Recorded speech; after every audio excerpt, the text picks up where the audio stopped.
It's actually really important for us to come into relationship with all of our dark, unspoken emotions. Anything that is considered taboo in general, there's usually good work to be done in that place. I think we have been conditioned to be afraid of doing things wrong. Being perfect, being good, like that is how we find acceptance and belonging, that sense of home. And I feel like the idea of belonging and home are so entwined because home is the place where we should automatically be given belonging.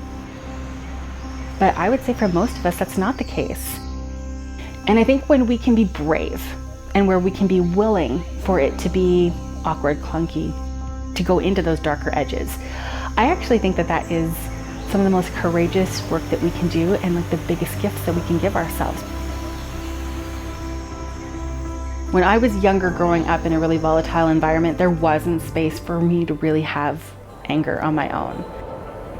When I realized that, I said, okay, I need to figure out what to do with my anger so that I can honor myself and say what needs to be said, and so I'm not destroying the people around me.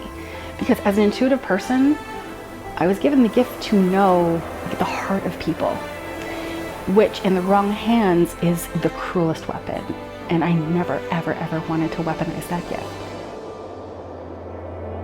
I treated it at the beginning as a very intellectual exercise, and what I realized is I was doing really sacred work.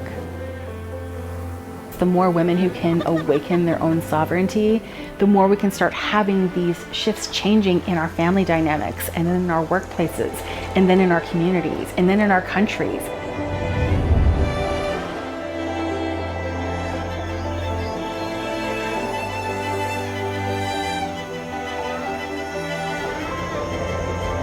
If you've read all the books and if you've gone to the conferences and you've worked with the therapists and you're like, yeah, and I know myself better, but I've plateaued, this is what's left.